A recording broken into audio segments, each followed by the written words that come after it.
안녕하십니까. 인문학연구소 인연입니다. 이번 시간에는 발해를 꿈꾸고 독도를 사랑했던 발해 1300호에 대한 이야기를 해보려고 합니다.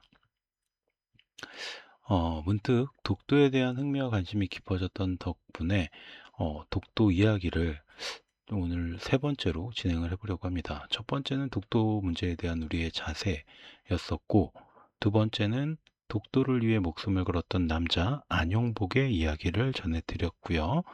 오늘은 그 세 번째, 아마 이게 독도 이야기의 마침표가 되지 않을까 생각되는 발해 1300호 선원들의 이야기를 해보려고 합니다.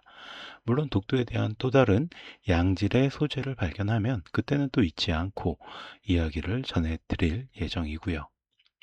첫 번째, 발해를 꿈꾸며.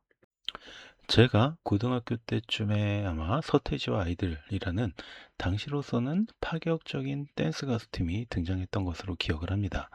데뷔곡인 난 알아요가 그야말로 전무후무한 인기를 얻었고, 일약 스타덤에 오르게 된 그들은 다음 해에 2집 하여가로 1집의 판매량을 추월했고요. 다시 그 다음 해인 1994년 3집 발해를 꿈꾸며로 1집 못지않은 인기를 누렸으며 1995년 4집 컴백홈으로 인기의 정점에 오른 뒤에 1996년 돌연 해체를 발표하면서 대중들에게 크나큰 충격과 아쉬움을 남겼습니다. 요즘에는 국내가 아닌 세계 무대에서 엄청난 인기를 누리는 K-팝 가수들도 워낙 많고, 또 당시 서태지가 표절을 많이 했었다라는 논란이 있어서 평가절하가 되는 부분도 있기는 하지만 90년대 초중반이라는 시대상을 고려해 본다면 그들은 당시에 정말 센세이션한 팀이었던 것만큼은 분명합니다. 그리고 개인적으로 3집의 발해를 꿈꾸며를 매우 좋아했던 저는 아마 이때부터 발해를 비롯한 우리 역사에 대해서 관심을 갖게 되지 않았나 라는 생각도 해보게 됩니다. 오늘 이야기할 주인공인 발해 1300호의 주인공들 역시 발해에 대한 관심과 애정이 넘쳤던 분들입니다.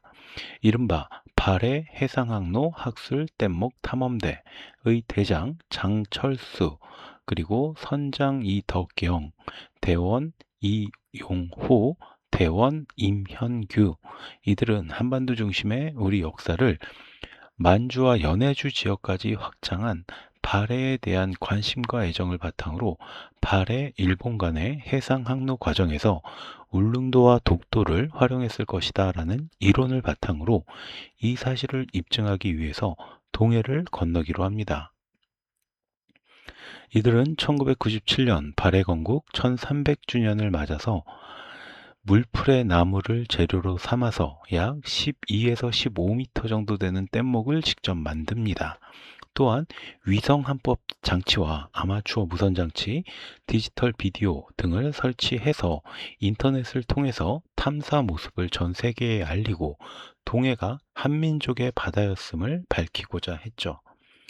이들은 출발에 앞서서 발해는 고구려의 옛 영토와 바다를 통해 국가의 경영을 이룩한 해양 국가였다.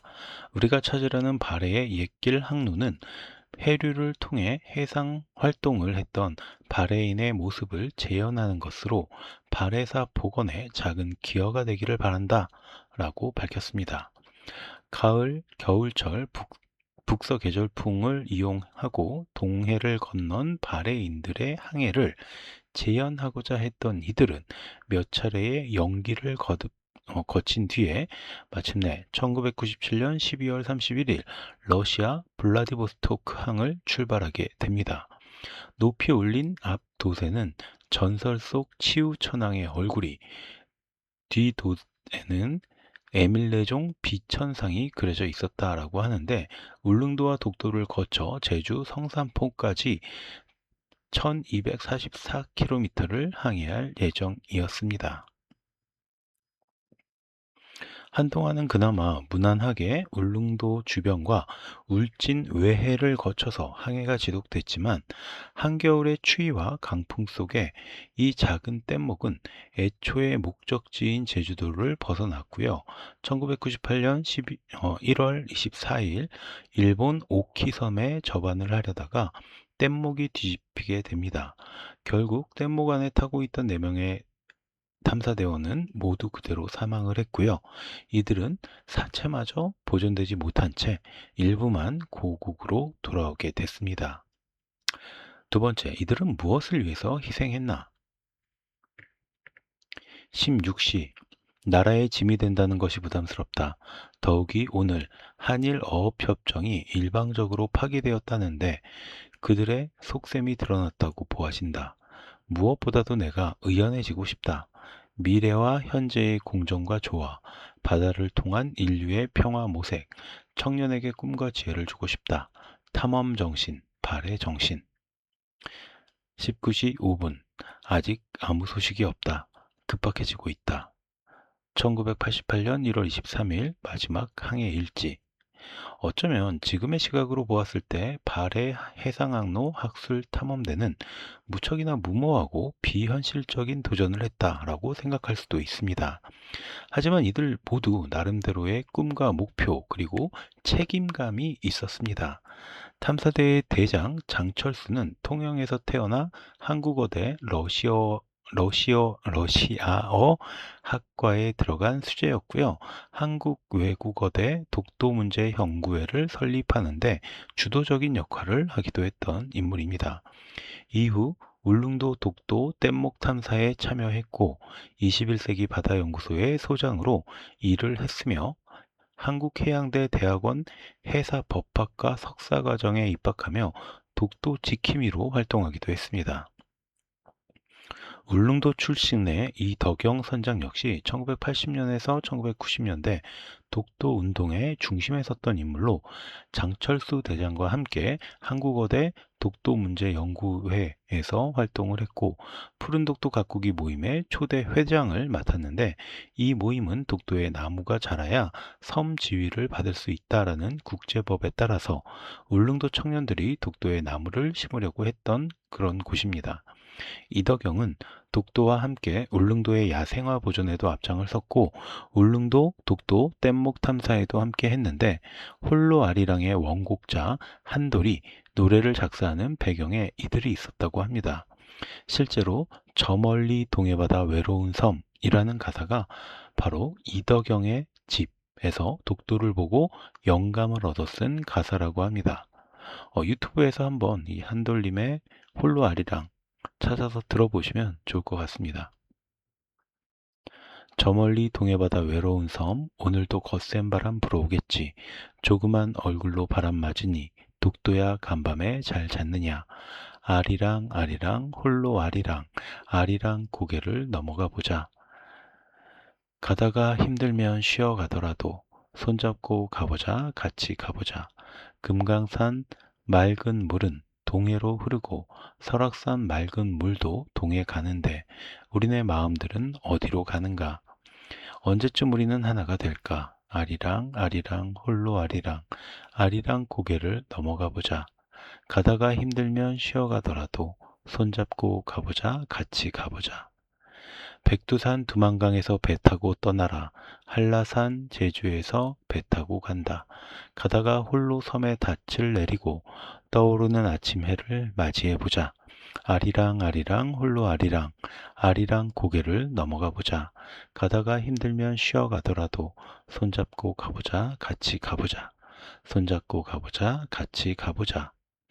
또한 촬영을 담당했던 이용호는 창원대 출신 미술학과를 졸업한 것으로 알려져 있고 89년 경남미술대전 공예부분 최우수상을 수상했던 인재였습니다. 통신을 담당했던 임형규 역시 구례에서 태어나 한국해양대학교 해운경영학과 재학생 신분으로 아프리카 등 여러 나라를 단신으로 여행한 전도 유망한 탐험가였죠. 이처럼 각자 자신의 자리에서 무탈하게 살아가던 이들이 모인 것은 결국 우리 역사와 독도에 대한 관심 또 애정 때문이었습니다. 이미 발해 시대부터 독도가 우리 영토였다라는 사실을 실증적으로 증명하려고 했던 거죠. 1896년 아간 파천을 계기로 러시아 역시 독도와 관련을 맺게 되었는데, 당시 러시아는 울릉도의 산림 체벌권을 획득했습니다. 다만 실제로 산림 체벌이 이루어지지는 않았지만, 대한제국의 권리를 획득한 러시아는 일본의 울릉도 불법 산림 체벌에 강력하게 항의하기도 했죠. 그리고 이를 바탕으로 대한제국은 1900년 10월 25일 칙령 41호를 발표하게 되는데, 여기에 울릉도를 울릉군으로 승격시키고 독도를 부속섬으로 둔다라는 내용이 담겨져 있었습니다. 아무튼 대원들의 숭고한 희생은 발해사 연구와 독도 문제에 대한 사람들의 반응을 끌어냈습니다.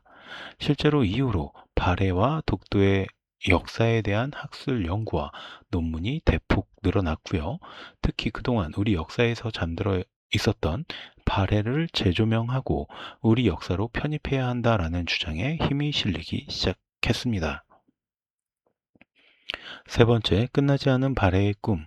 발해 무역항로 복원의 꿈을 담은 발해 1300호의 도전이 멈춘 지 6년여의 시간이 흐른 2004년 말, 산악인 출신인 방이천 대장을 중심으로 황기수, 연정남, 이형제 4명이 모여서 또다시 탐사대를 결성합니다. 이들 역시 뗏목을 제작해 발해호라는 이름을 붙여주었고요. 2005년 2월 18일 러시아 포시에트 항구에서 대망의 출정식을 갖게 됩니다. 25년 동안 산만 타왔던 산악인 방의천은 발해 1300호의 소식을 듣자 자신의 운명이 발해로 향하는 것을 느꼈다고 합니다. 그는 자신이 운영하던 카페를 처분하고 뗏목 탐사에 도전할 준비를 시작했습니다. 뗏목과 항해에 대하여, 울릉도와 독도에 대하여 끊임없이 공부하며 함께할 동료들을 모았죠. 그렇게 모인 인물들이 자신과 같은 산악인 황기수, 다큐 영상 프로듀서 이형제, 인명구조 교육 강사 연정남이었습니다. 처음엔 2000년 1월에 출발할 예정이었지만 자금 부족으로 포기를 했고요. 이후 끊임없이 노력하여 문화관광부와 아름다운 녹색가게, 신한조선, 전국언론노동조합, 독립유공자 유족회 등의 지원을 받아서 2005년 1월 1일 두 번째 출항을 준비했지만 결국 2월 18일에 항해를 시작합니다.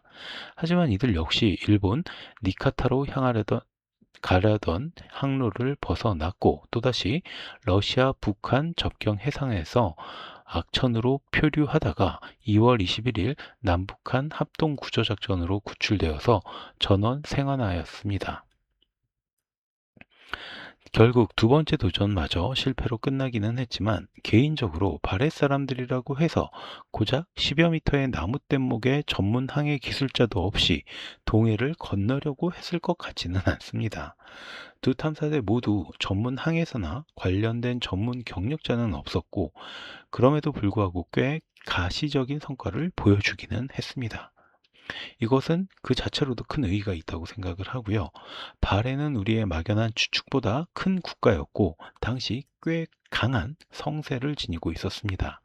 당연히 동해를 거쳐 일본으로 갈 때에도 충분한 물적 자원과 인적 자원을 활용했을 것입니다.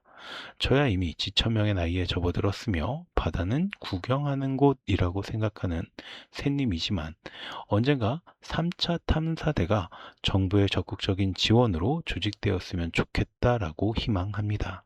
보다 전문적인 인원들이 대대적인 지원을 받아서 더 깊이 있는 고증을 거쳐서 제대로 된 목선을 만들어 도전에 나선다면 현지에 달려가서 응원이라도 해주고 싶은 그런 마음입니다.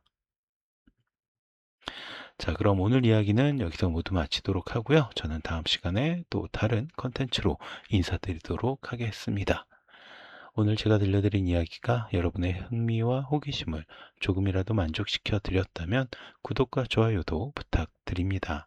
감사합니다.